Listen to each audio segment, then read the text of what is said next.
جی جی، یہ جو 4 اپریل آپ نے بتایا، یہ کون سے سن کی بات بتائی آپ نے؟ نہیں، یہ سر فیصلہ آیا تھا PLT 2000 FSC پیج 1، اور 2000 میں ہی 1 اپریل کے بعد انہوں نے قرار دیا تھا کہ وہ حصہ نہیں لے سکیں گے اچھا ٹھیک ہو گیا، صحیح ہو گیا۔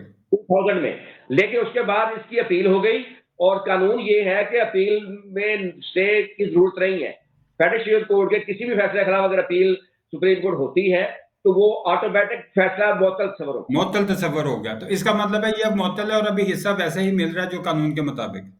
جی اچھا سر، اس میں میں جس چیز پہ مطلب آپ کا اس پہ تھوڑی توجہ دلانا چاہتا ہوں آپ کی، وہ یہ ہے کہ اس کے اوپر مختلف علماء دین جو ہیں انہوں نے اس کے اوپر خاصی ایک گفتگو کی ہے۔ اس میں آپ نے شاید غالباً آپ نے نام سنا ہو، اگر میں صحیح طور پہ اس کو ریکال کر پا رہا ہوں تو مفتی طارق مسعود صاحب ہیں۔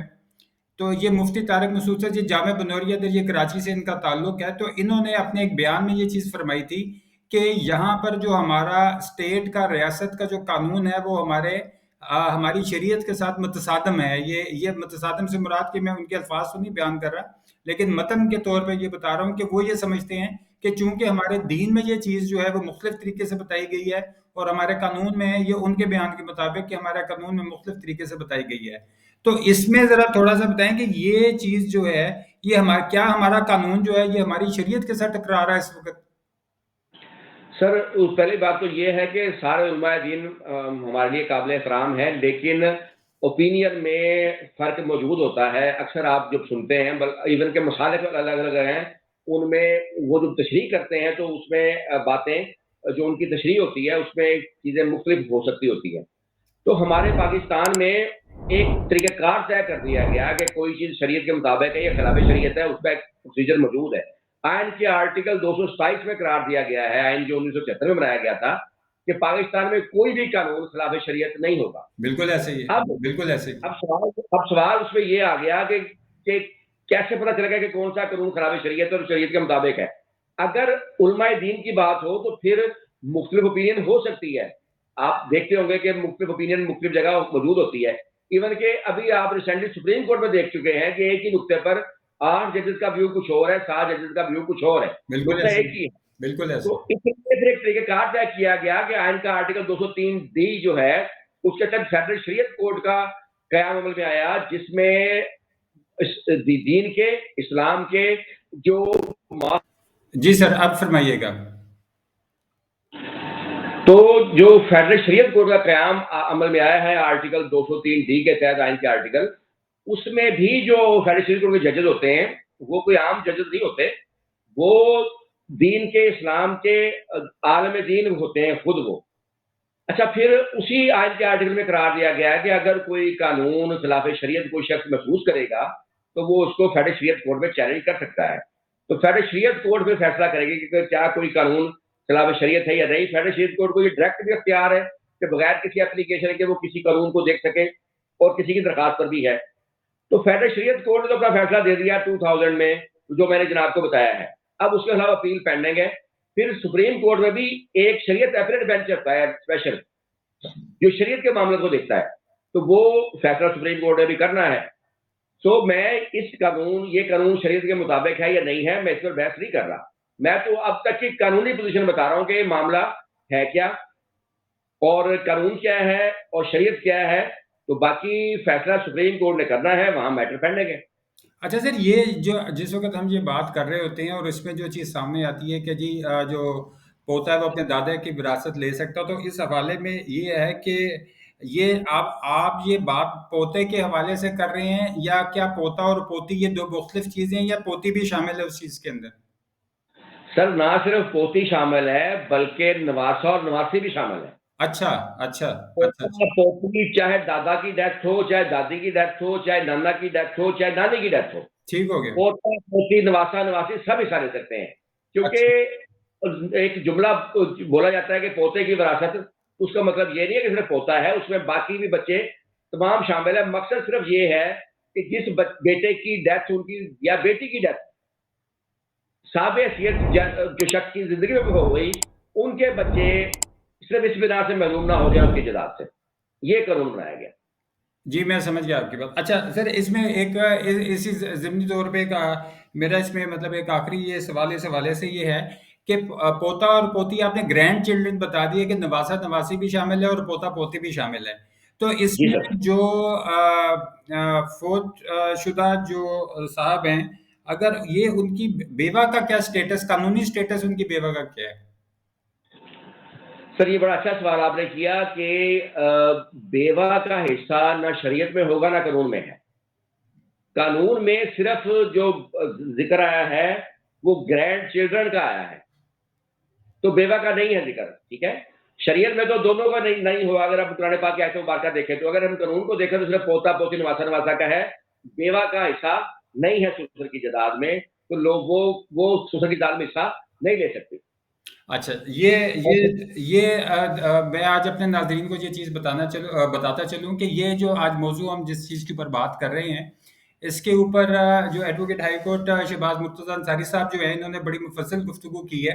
اور اس میں میں یہ سمجھتا ہوں کہ آج یہ چیز جو ہے یہ بہت سارے لوگوں کو اس کی جو قانونی حیثیت ہے اور اس کا قانونی جو پس منظر ہے وہ واضح ہو گیا ہوگا کہ ہم اس میں کیا چیز جو ہے وہ ڈسکس کرنا چاہ رہے تھے، جس میں آپ کو یہ پتا چلا ہوگا کہ یہ معاملہ ہے کیا، یہ اس میں قانون اور شریعت کا جو ٹکراؤ کی بات کرنے والے لوگ ہیں اس کا کیا معاملہ ہے. اور آپ کو یہ بھی معلوم ہوا ہوگا کہ یہ اس میں صرف پوتا اور پوتی یا نواسا اور نواسی جو ہے وہ صرف شامل نہیں ہے، بلکہ اس میں پوتا پوتی کے علاوہ نواسا اور نواسی بھی شامل ہیں. تو میں اس ضمن میں یہ چیز ذکر کرتا چلوں کہ میں جو ہمارے محترم جو گیسٹ ہیں، محترم مہمان ہیں ہمارے، advocate high court Shahbaz Murtaza Ansari صاحب، ان کا میں telephone number, WhatsApp number اور ان کا جو ایڈریس ہے چیمبر کا، آفس کا جو ایڈریس ہے، وہ میں اس ویڈیو کی ڈسکرپشن میں ڈال دوں گا، تاکہ آپ براہ راست اگر ہمارے محترم مہمان کے ساتھ رابطہ کرنا چاہیں تو آپ بآسانی جو ہے ان کو رابطہ کر لیں. اس میں یہ بتاتا چلوں کہ اس ویڈیو کے حوالے سے یا اس موضوع کے حوالے سے آپ کی اگر کوئی قانونی پیچیدگی ہے، کوئی قانونی مسئلہ ہے، تو آپ نیچے کمنٹ باکس میں اپنے سوالات جو ہیں وہ ہمیں لکھ کے بھیجیے. وہ سوالات جو ہیں ہم ان کو ایک ترتیب دے کے دوبارہ درخواست کریں گے کہ ہمارے جو محترم دوست بھی ہیں، ہمارے استاد بھی ہیں، کہ یہ advocate high court Shahbaz Murtaza Ansari صاحب سے دوبارہ اس ایک نشست کا جو ہے وہ اہتمام کریں گے. اور جو آپ کے بھیجے گئے سوالات ہیں وہ بھی ہم اس میں پوچھنا چاہیں گے ان سے، تاکہ آپ کو ان کے جوابات مل سکیں. تو کسی بھی قسم کی کوئی قانونی پیچیدگی یا مسئلہ تو آپ نیچے کمنٹ باکس میں بھی اپنا سوال بھیج سکتے ہیں. آپ براہ راست بھی جو ہے ان کو رابطہ کر سکتے ہیں. ان کی ویب سائٹ، ان کا آفس کا ایڈریس اور ان کا جو کانٹیکٹ نمبر ہے، کوئی موبائل نمبر ہے، واٹس ایپ نمبر ہے، وہ اس ویڈیو کی ڈسکرپشن میں موجود ہوگا. آپ ان سے براہ راست رابطہ کر سکتے ہیں. یہاں پہ میں یہ چاہوں گا کہ ایک مرتبہ جو ہے وہ بہت شکریہ ادا کروں اپنے معزز مہمان advocate high court Shahbaz Murtaza Ansari صاحب کا. میں یہ بتاتا چلوں کہ جیسے میں نے اس ویڈیو کے آغاز میں بھی بتایا تھا کہ اس وقت پاکستان میں فیملی میٹر سول کے حوالے سے جو صفحے اول کے چند انگلیوں پہ گنے جا سکتے ہیں جو وکلا ان میں شمار ہوتا ہے ان کا. اور یہ لاہور بھی تشریف لاتے ہیں. یہ ویسے بنیادی طور پہ بھی ملتان میں ہے، لیکن لاہور بھی یہ باقاعدگی سے تشریف لاتے ہیں، اور راول پنڈی اسلام آباد میں بھی جو ہے یہ باقاعدگی سے تشریف لے کر جاتے ہیں. تو آپ ان کے ساتھ وہاں بالمشافہ بھی ملاقات کر سکتے ہیں. Advocate high court Shahbaz Murtaza Ansari صاحب، میں بہت شکر گزار ہوں کہ آج آپ نے ایک بڑے پیچیدہ مسئلے کو نہایت ہی جس کو کہتے ہیں شستہ اور آسانی کے ساتھ بیان کر دیا، جو ہمارے ناظرین کے لیے مشعل راہ ہوگا. اور ان کی اس چیز میں جو کوئی بھی ایسے جو ان کے ذہنی طور پہ جو ان کو سوالات ایسے جو ان کو پریشان کر رہے ہیں، ان کو ان کا جواب مل چکا ہوگا. میں اپنے ناظرین سے درخواست کروں گا کہ کوئی بھی ایسی چیز جو آپ پوچھنا چاہیں کمنٹ باکس میں اپنا سوال ڈال دیں. اور اگر براہ راست رابطہ کرنا چاہیں تو اس ویڈیو کی ڈسکرپشن میں جو ہے وہ مکمل ایڈریس اور فون نمبر جو ہے وہ موجود ہوں گے. آپ ان کو براہ راست رابطہ کر سکتے ہیں.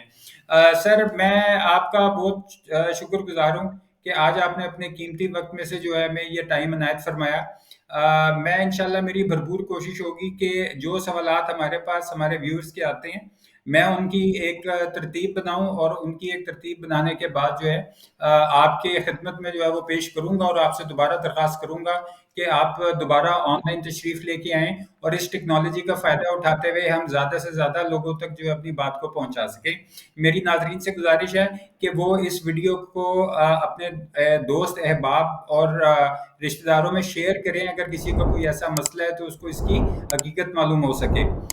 Thank you very much advocate high court Shahbaz Murtaza Ansari صاحب، میں ایک مرتبہ پھر بہت شکر گزار ہوں۔ انشاءاللہ ناظرین اپنے گرد و نواح کا اور اپنے اس چینل کا خیال رکھیے گا۔ آپ سے ایڈوکیٹ اکیان شاہ اجازت چاہتا ہے، اگلی ایپیسوڈ میں انشاءاللہ دوبارہ ایک نئے موضوع کے ساتھ دوبارہ ملاقات ہوگی۔ تھینک یو ویری مچ جی، اللہ حافظ۔